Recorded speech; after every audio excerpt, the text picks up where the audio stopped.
Jemaat dipersilakan duduk kembali. Shalom. Ya, semua sukacita, amin. Ya, kita tetap bersukacita di dalam Tuhan. Firman Tuhan katakan tetaplah bersukacita. Ya, firman Tuhan mengatakan tetap bersukacita, tetapi faktanya dalam hidup ini ada kalanya kita begitu sulit bersukacita. Ya, maunya kita bersukacita. Nah, sukacita yang kita alami biasanya dipengaruhi oleh situasi yang kita alami. Apa yang sedang terjadi dalam hidup kita? Jika semua baik-baik saja, kita mudah bersukacita. Semua beres, urusan beres, keuangan baik, kesehatan baik, ya sahabat-sahabat kita baik, keluarga baik, rumah tangga baik, kita bersukacita. Tetapi ketika yang terjadi tidak baik-baik saja, adakah kita bersukacita? Banyak orang kehilangan sukacita ketika diperhadapkan dengan berbagai persoalan dalam hidup ini. Hilang sukacitanya, bahkan ada yang tidak dapat menemukan jalan keluar sehingga mereka melarikan diri dari persoalan yang ada dan bahkan mengakhiri persoalan dengan cara yang tidak baik, yang tidak sesuai dengan firman Tuhan. Itu sebabnya tema kita hari ini adalah datang kepada Yesus. Ya, ketika kita mulai mau kehilangan sukacita karena ada problem dalam hidup ini, ada masalah yang begitu luar biasa, datang kepada Yesus. Nah, datang kepada Yesus ini merupakan undangan kasih yang terbuka bagi setiap jiwa yang letih, lesu, dan berbeban berat, yang punya masalah. Dan ternyata semua kita yang lagi hidup ini ada masalah. Tidak ada orang yang hidup tanpa masalah, ya. Pasti ada masalah, pasti ada pergumulan, sebab itulah kehidupan. Nah, kebenaran firman Tuhan untuk kita, mari kita baca bersama-sama. Matius pasal 11 ayat 28. 1, 2, 3. Marilah kepadaku semua yang letih lesu dan berbeban berat, aku akan memberi kelegaan kepadamu. Firman ini sangat indah sekali, ya, dan sangat-sangat kita butuhkan secara khusus ketika kita punya pergumulan, punya masalah. Bahkan dikatakan letih, lesu, dan berbeban berat. Artinya kita merasa begitu capek, ya begitu lemah, ya tidak mampu menghadapi kenyataan hidup yang sedang kita alami. Jadi beban berat, ya bukan persoalan kaleng-kaleng, ya. Jadi ini benar-benar luar biasa, ya. Merasa kita sudah tidak mampu lagi. Nah, ketika kita punya masalah, punya beban itu, ada undangan kepada kita. Mari datang kepadaku. Ya. Nah, kenapa Yesus berkata mari datang kepadaku? Apakah Yesus mampu memberikan jalan keluar, mampu membahagiakan kita? Atau adakah dia tahu tentang persoalan kita? Apakah dia tahu pergumulan kita? Atau adakah kita meresponi firman ini, ya, dengan positif? Nah, kira-kira begini, orang banyak tahu firman itu, tetapi fakta prakteknya mereka tidak tahu firman itu. Kenapa? Karena ketika mereka punya pergumulan, letih lesu dan berbeban berat, mereka tidak datang kepada Yesus. Ya, walaupun dia sebagai orang Kristen mengatakan diri sebagai orang percaya, tapi fakta adalah tidak datang kepada Yesus. Bahkan meminta pertolongan dari luar, dari kuasa-kuasa yang tidak sesuai dengan firman Allah. Marilah datang kepadaku, hai kamu sekalian yang letih lesu dan berbeban berat. Mari kita responi firman ini. Mengapa kita perlu meresponi dengan baik? Mengapa kita perlu datang kepada Tuhan? Ya, alasan yang pertama adalah karena Tuhan Yesus mengetahui segala pergumulan kita. Dia tahu, tidak ada satu hal yang bisa kita sembunyikan di hadapan Tuhan. Di hadapan sesama kita bisa bersembunyi. Kita bisa pura-pura senyum tapi dalam hati hancur. Bisa kita berkata, semua baik-baik, semua beres. Tetapi dalam hati kita berkata, ini begitu susah, begitu sulit, begitu pahit hidup ini. Tapi di hadapan orang lain kita bisa, ya, berpura-pura. Nah, di hadapan Tuhan kita tidak bisa berpura-pura. Dia tahu segala sesuatu. Dia lihat keadaan kita. Karena dia tahu masalah-masalah kita dan dia tahu juga kesanggupan kita sejauh apa, maka dia berkata, mari datang kepadaku. Hai kamu sekalian yang letih lesu dan berbeban berat. Dia melihat persoalan kita. Nah, apa saja persoalan dalam hidup ini? Masalah makan minum. Iya. Sebelum ayat ini muncul, ada satu bagian yang menunjukkan orang begitu khawatir dalam hidupnya. Takut apa yang akan kami makan, apa yang akan kami minum, apa yang akan kami pakai. Dan karena makan dan minum, ada banyak orang yang melakukan kejahatan. Yang penting saya makan, yang penting saya minum, yang penting saya mendapatkan kebutuhan-kebutuhan saya. Ada orang yang mulai stres dalam hidupnya karena melihat tidak akan mampu memenuhi kebutuhannya. Ya. Bahkan firman itu berkata, ya, orang yang tidak mengenal Allah pun Allah tahu mereka butuh itu. Apalagi kamu anak-anakku, kata firman Tuhan. Jadi Tuhan tahu apa yang akan kita butuhkan. Mungkin hari ini ada waktu di mana kita tidak bisa makan dan minum oleh situasi tertentu. Itu pun Tuhan tahu. Nah, apakah ketika Tuhan izinkan misalnya terjadi peperangan, terjadi kelaparan, usaha kita hancur, kemudian kita nggak bisa makan dan minum. Apakah ketika hal itu terjadi Tuhan tidak tahu? Tuhan tahu. Ketika situasi seperti itu, dia berkata, mari datang kepadaku. Masalah makan dan minum, banyak orang melakukan kejahatan, tidak datang kepada Tuhan. Kenapa? Karena demi makanan, demi minuman, demi pakaian, demi kebutuhan-kebutuhan hari lepas hari. Ada banyak orang meninggalkan jalan Tuhan. Yang penting, saya menikmati hidup ini. Hidup duniawi. Saudara yang terkasih dalam Tuhan. Ada kalanya makanan dan minuman itu akan menggoda kita. Oh, kalau semua lagi baik, kenyang, berkata haleluya, puji Tuhan. Oh, amin, Tuhan baik, ya Tuhan baik. Tapi ketika tidak ada yang harus kita makan dan itu Tuhan izinkan atas seizin Tuhan. Adakah kita tetap berkata, puji Tuhan, makanan hari ini tidak ada. Susah ya? Nah, ketika persoalan masalah makan dan minum kita hadapi, Yesus berkata, mari datang kepadaku. Ketika kesehatan kita mulai terganggu, ya, saya waktu di Kalimantan dulu tiba-tiba sakit dan saya begitu sedih sekali. Yang saya bayangkan adalah saya tidak bisa lagi melakukan aktivitas karena divonis ini penyakitnya parah, susah untuk sembuh, kemudian akan selamanya mengalami kelemahan. Yang saya bayangkan tidak seperti waktu sehat, bisa lari ke sana, bisa jalan-jalan ke sana, bisa rekreasi, bisa. Wah, rasanya sedih sekali. Artinya kegiatan yang biasa saya lakukan tidak lagi saya lakukan, tidak lagi bisa. Mulai sedih. Tuhan, kenapa seperti ini? Ya, kenapa seperti ini? Bahkan sempat tergoncang iman ketika kesehatan terganggu.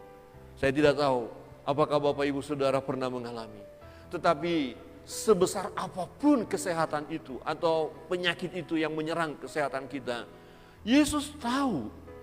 Yesus tahu dan Yesus lihat. Bahkan dia tahu juga kemampuan kita untuk menahan rasa sakit itu. Ya, memang tidak mudah. Ketika saudara misalnya sakit gigi, udah sakit sekali, masih bisa berkata haleluya, puji Tuhan, saya sakit gigi. Ada amin? Amin. Itu karena saudara tidak sakit gigi sekarang. Kalau sakit gigi, saya pikir sulit berkata, haleluya Tuhan, saya sakit gigi. Nggak bisa, aduh. Apalagi ada tetangga sebelah mulai bersuka cita di atas penderitaan kita, kita mulai, ini orang ini nggak tahu. Semua disalahkan karena ada sakit. Kalau kita sakit, mulai dikacaukan perasaan kita, mulai diganggu. Apalagi kita biasanya senang bebas kemana-mana, tiba-tiba nggak bisa lagi, aduh rasanya. Hancur rasanya. Tapi ketika kita mulai merasa kesehatan itu terganggu, Yesus berkata, mari datang kepadaku. Ya, ketika seorang ibu yang 12 tahun sakit pendarahan itu, tidak ada jalan keluar lagi, medis tidak bisa. Dia sudah datang ke tabib sana, tabib sini, sudah habis hartanya. Tapi ketika dia dengar Yesus datang ke kotanya, dia bergerak. Dia menghampiri Yesus dan berkata, asal ku jamah saja jubahnya, aku pasti sembuh. 12 tahun pendarahan, sembuh ketika dia datang kepada Yesus. Seberapa lama sakit kita? Kadang-kadang pikiran kita akan berkata, oh enggak mungkin lagi ini sembuh, ini berat, ini susah. Mulai kita tertekan, mulai kita ya rasa hancur hidup ini. Beban berat, letih lesu, jiwa kita gundah gulana, rasanya tidak ada lagi semangat hidup. Yesus berkata, mari datang kepadaku, hai kamu yang sakit. Sakit biasa, sakit luar biasa, sakit apapun.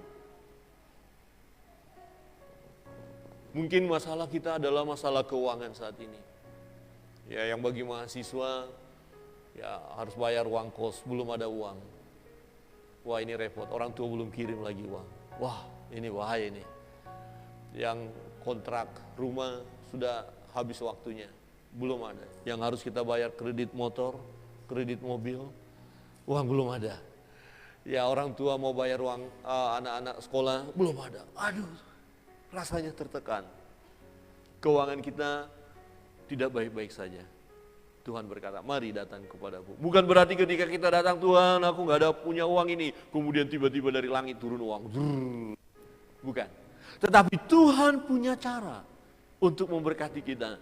Setidaknya ketika kita mengadu kepada Tuhan, yang tadinya hati kita gelisah, gundah gulana, tertekan, letih lesu di dalam diri kita, ketika datang kepada Yesus dan berkata, Tuhan keuangan kami sulit, tolonglah kami ya Tuhan, tolonglah anak-anak kami Tuhan, tolonglah orang tua kami Tuhan, tolonglah usaha kami, tolonglah pekerjaan kami. Maka di situ ada kekuatan baru yang Tuhan berikan kepada kita. Jangan lari kepada yang lain. Ada banyak orang karena masalah keuangan, ya, dia tidak datang kepada Yesus, dia datang kepada yang lain. Ya, ada orang yang mencari kekayaan dengan cara yang tidak benar, pesugihan kalau dibilang orang Jawa. Mencari kekayaan dengan hal-hal yang lain, itu tidak berkenan kepada Tuhan. Kalau kita menyebut diri kita sebagai orang Kristen, orang yang percaya kepada Yesus, ketika kita mengalami pergumulan masalah keuangan kita, datang kepada Yesus. Dia tahu bahwa kita membutuhkannya. Dia tahu tepat waktunya dia akan menolong kita. Dia tahu juga bagaimana situasi keuangan kita. Mungkin kita berkata, saya punya masalah dalam keluarga, saya punya masalah dalam rumah tangga. Ya, ini keadaan seperti neraka saja di rumah ini. Ini keadaan mulai kacau, susah untuk diselesaikan. Tetapi bagi Yesus, Tuhan kita, tidak ada yang sukar baginya. Amin. Dia berkata, hai kamu sekalian yang mengalami permasalahan dalam rumah tangga, mari datang kepadaku. Tadi pagi saya katakan begini, suami-suami bisa saja merasa ini istri kok gak berubah-berubah ya. Istri kok suka ngomel-ngomel terus. Istri kok suka menekan terus. Permintaannya terlalu banyak. Ya, lihat tetangga beli sepatu baru, dia tuntut lagi suaminya harus beli sepatu baru. Di sini nggak ada ya. Ibu-ibu, nggak ada. Mau mulai bernyanyi, suka bernyanyi. Kemudian sang suami berkata, kalau begini rasanya tak sanggup lagi aku menghadapi nyanyian-nyanyian dari pagi sampai malam. Sepertinya. Nah, bahaya itu. Ya. Bisa ada nyanyian baru tetangga sebelah atau di luar sana, hati-hati. Tetapi ketika merasa ini susah, sulit, datang kepada Yesus dan katakan, terima kasih Tuhan, aku tahu bahwa aku bisa menghadapinya dan Engkau akan memberi yang terbaik bagiku. Ya, jangan lari dari kenyataan.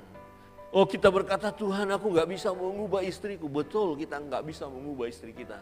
Tetapi Tuhan mampu mengubah istri kita. Demikian juga suami-suami yang mengalami mungkin hal yang tidak baik kepada istri. Dan istri berkata, Tuhan aku tidak bisa mengubah suamiku, rumah tangga aku keadaan seperti ini. Ya, wajahku ini bukannya ya dielus sama dia tapi ditempelin sama dia.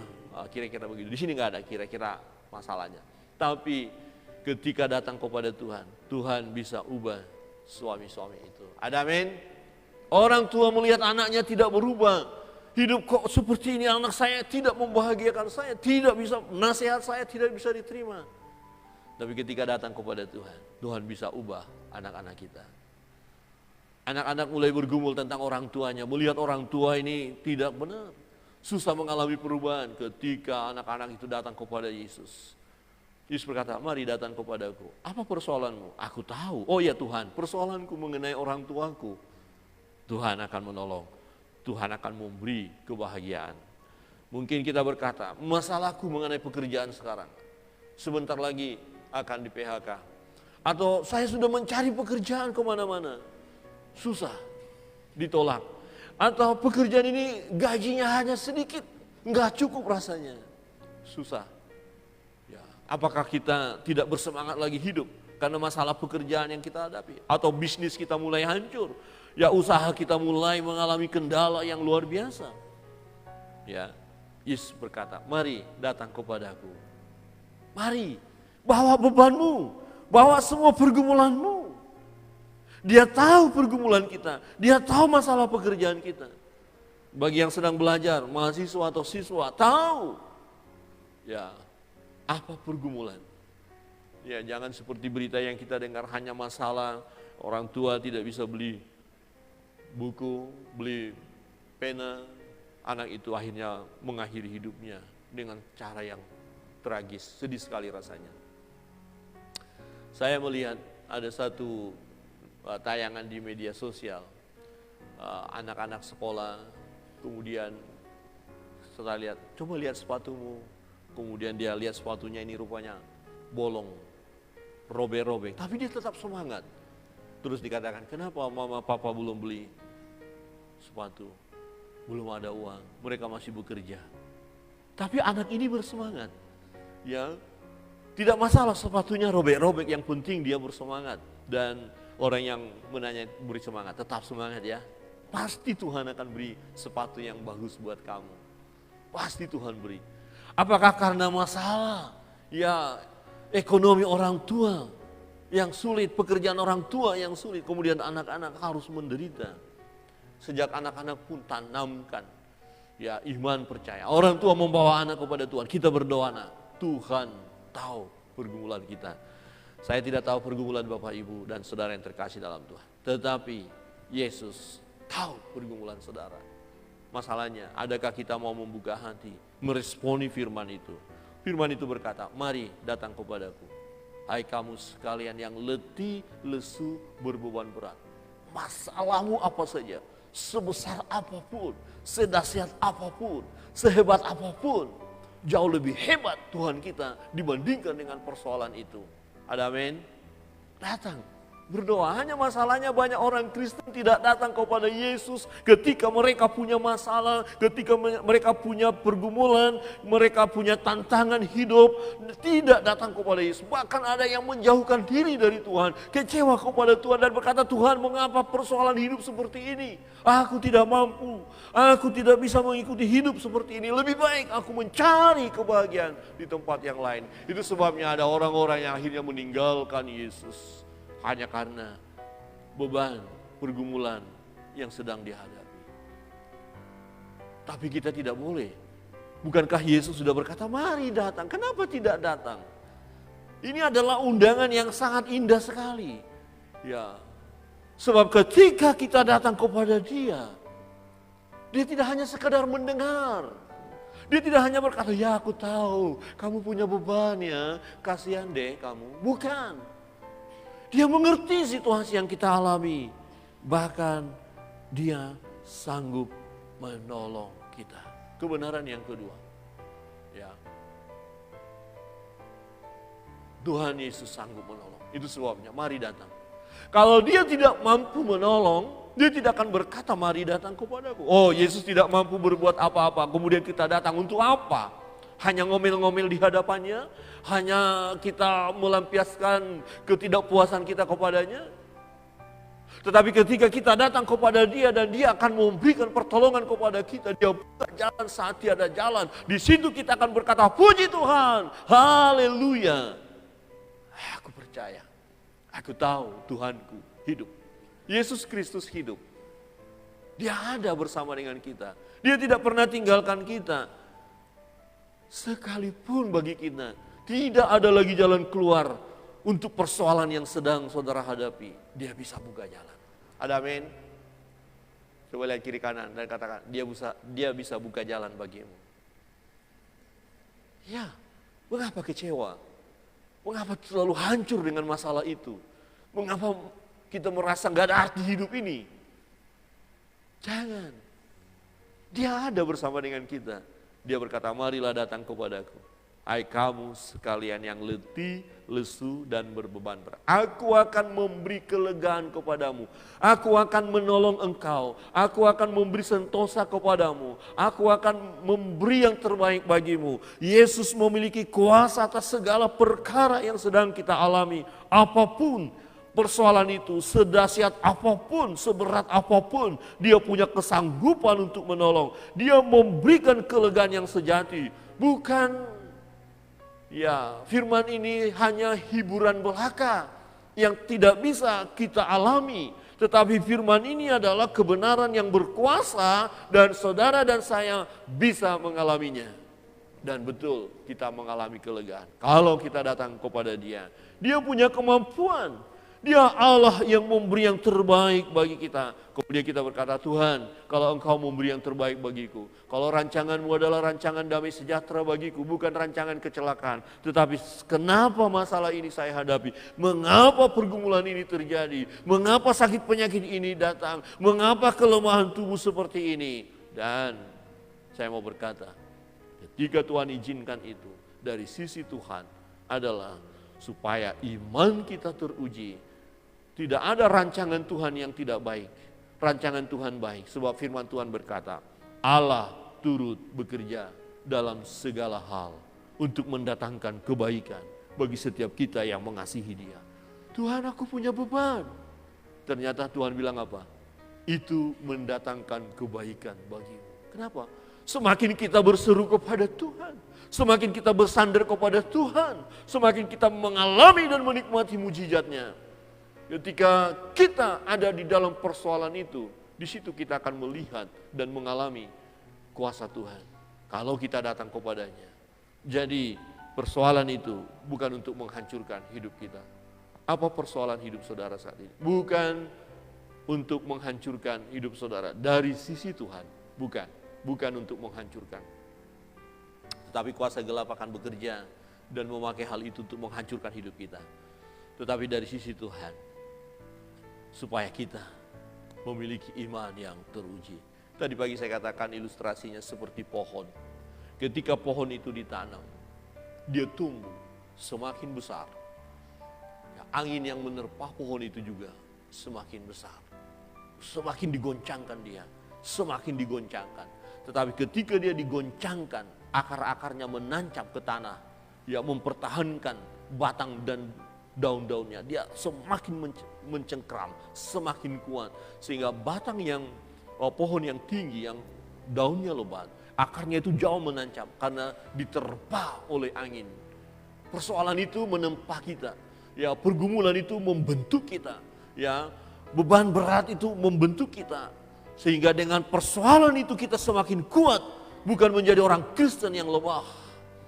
Ya, yang cengeng hanya mau berkat-berkatnya saja, tidak. Tetapi sebagai anak-anak Tuhan, ketika ada beban pergumulan, kita semakin dikuatkan. Dan firman ini berkata, mari datang kepadaku. Letih lesu berbeban berat, yang punya persoalan yang engkau sudah digoncangkan seperti pohon yang besar itu. Angin begitu besar melanda hidupmu. Engkau datang kepada Tuhan, engkau akan semakin kuat. Engkau semakin tangguh, berdiri teguh, menghadapi setiap tantangan yang ada. Itu kita sebagai anak-anak Tuhan. Amin. Amin. Jadi bersyukurlah dengan adanya pergumulan itu. Karena Yesus berkata, mari datang kepadaku. Di situ kita datang dan melihat kuasa Tuhan, menikmati kuasa Tuhan. Dia sanggup menolong. Jangan pernah masuk dalam pikiran kita, ini saya gagal dalam hidup ini gagal saya mempertahankan hidup ini saya hidup ini hancur rusak. Jangan. Karena apa? Karena Tuhan akan menolong kita. Tetapi yang kita tanamkan, Engkau Tuhan sanggup menolongku, Engkau Allah yang berdaulat, dan aku pegang firman-Mu. Engkau berkata, mari datang kepadaku. Kita datang kepada Dia. Ya. Ketika ada orang yang sakit, Yesus datang ke kota itu. Dan orang yang sakit itu berkata, Ya, Guru, apakah engkau sanggup menolongku? Tetapi Yesus tidak berkata, aku sanggup, tidak. Yang Yesus katakan, tidak ada yang mustahil bagi orang percaya. Itu jawaban Yesus. Kemudian orang itu langsung merespon, aku percaya. Dan Tuhan kata, jadilah sesuai dengan imanmu. Jadi adakah kita tetap percaya kepada firman ketika persoalan, pergumulan, ya kita letih, lesu dan berbeban berat. Persoalan yang besar yang sedang kita hadapi. Adakah kita mampu melihat kuasa Tuhan, pertolongan Tuhan? Dia sanggup menolong kita. Amin. Coba lihat kiri kanan dan katakan, Yesus sanggup menolongmu. Percayalah. Dia sanggup.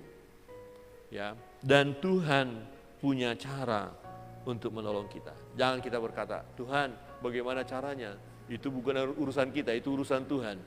Ya. Seperti tadi pagi saya katakan, ada satu gambaran orang yang berseru kepada Tuhan. Jatuh dia ke dalam sumur. Kemudian dia berdoa, Tuhan tolonglah aku Tuhan, Tuhan tolonglah aku. Kemudian ada orang lewat dan diulurkan tali. Orang itu berkata, pegang talinya. Dia tidak mau, enggak mau, saya mau ditolong oleh Tuhan.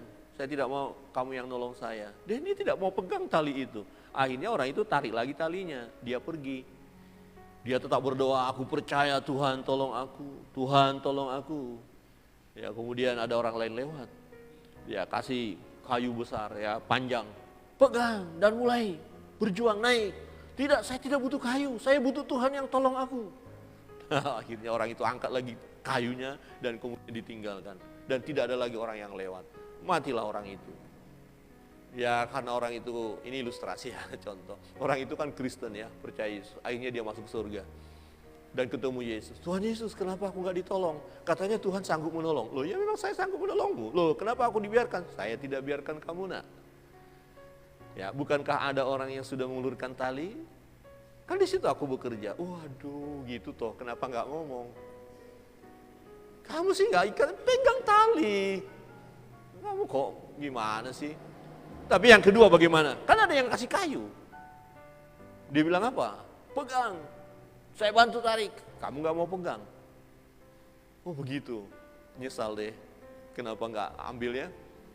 Ya tapi dia masuk surga juga karena percaya Yesus. Nah itu contoh saja. Artinya gini, kadang-kadang kita memprediksi, oh pasti beginilah cara Tuhan. Pasti beginilah cara Tuhan. Nah ketika hal itu tidak sesuai dengan apa yang kita pikirkan, kita kecewa. Bukan begitu caranya. Caranya adalah Tuhan aku percaya engkau sanggup menolongku dan engkau punya cara. Beri kami kepekaan untuk melihat cara yang engkau berikan untuk menyelesaikan persoalan ini. Ya ada orang berkata, oh ini ada orang sakit.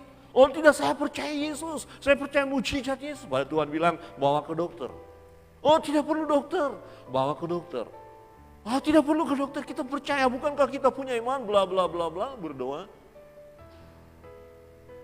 Masalahnya penyakitnya ada obat yang sudah tersedia melalui tim medis. Tapi karena kekurang pekaan mendengar suara Tuhan, mengabaikan suara Tuhan.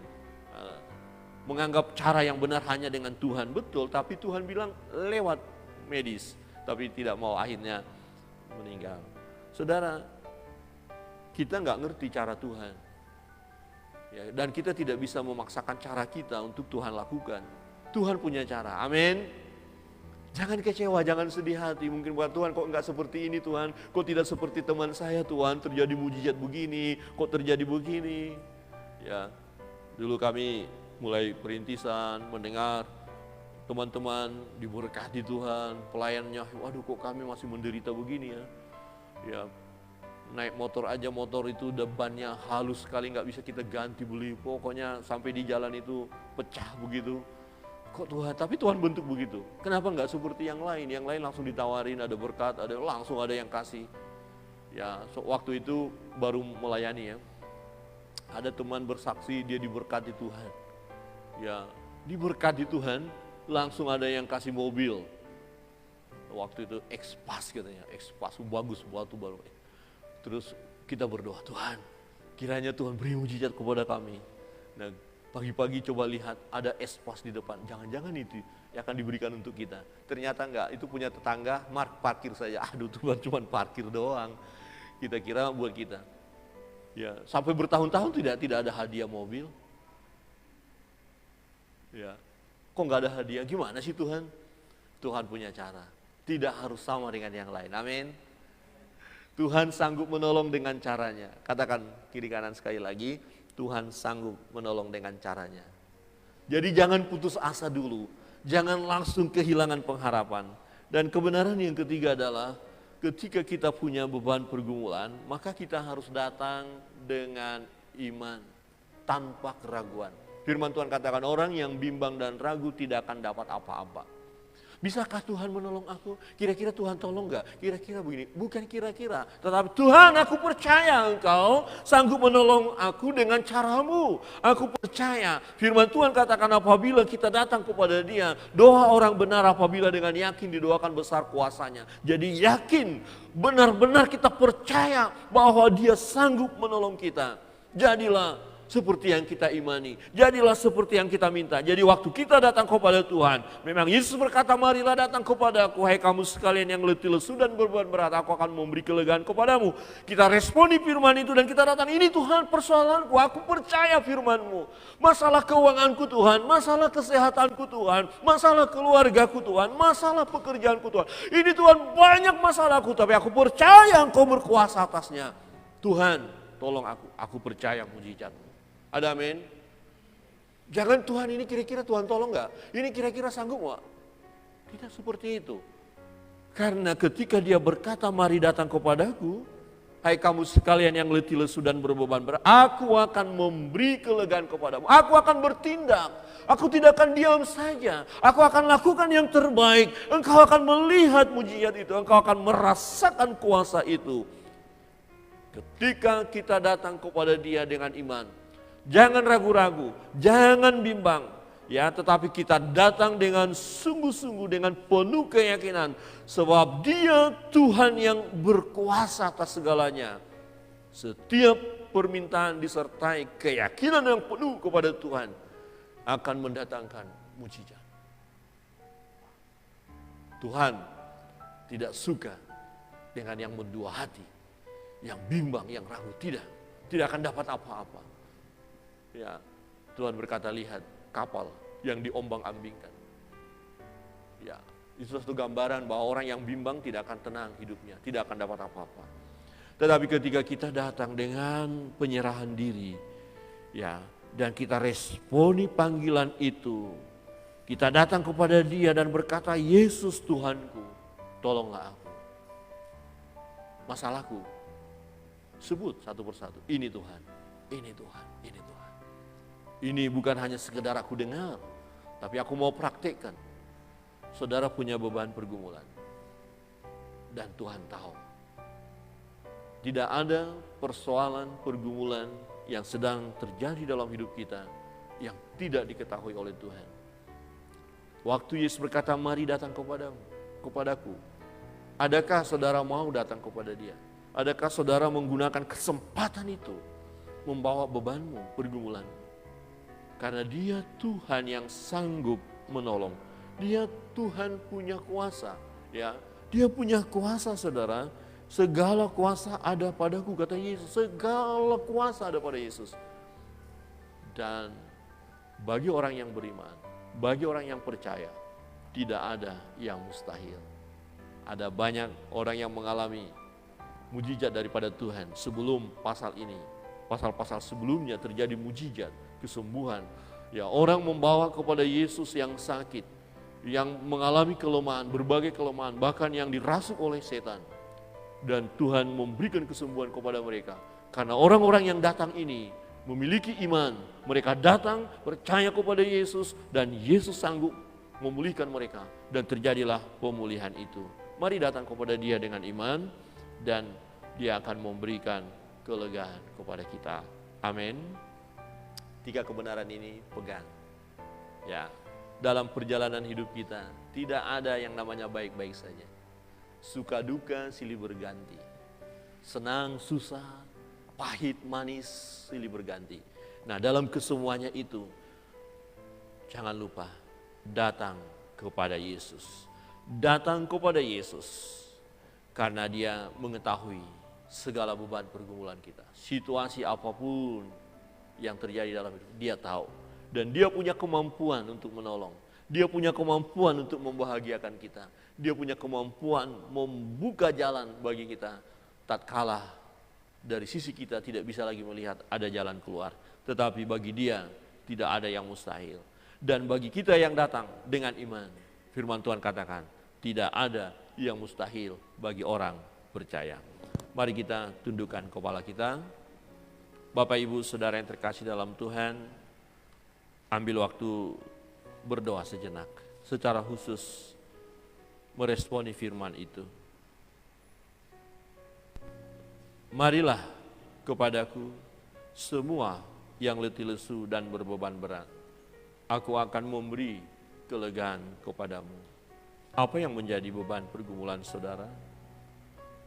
Lihat, Yesus mengundang kita, mengundang saudara. Buka hatimu, berbicara secara pribadi kepada Dia. Responi firman ini. Datanglah dengan iman tanpa keraguan. Katakan kepada Dia apa yang akan mau Dia lakukan bagimu. Mujizat apa yang akan saudara minta, persoalan apa yang sedang saudara hadapi, Tuhan akan menolong. Haleluya.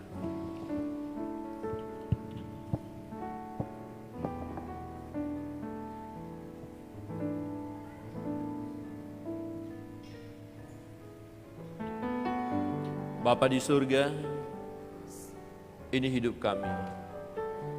Kami bersyukur atas kebenaran firman. Tolonglah kami ya Roh Kudus untuk percaya sepenuhnya kepada firman. Amin. Meresponinya dengan benar. Dan kami mau datang kepadamu, membawa beban pergumulan kami.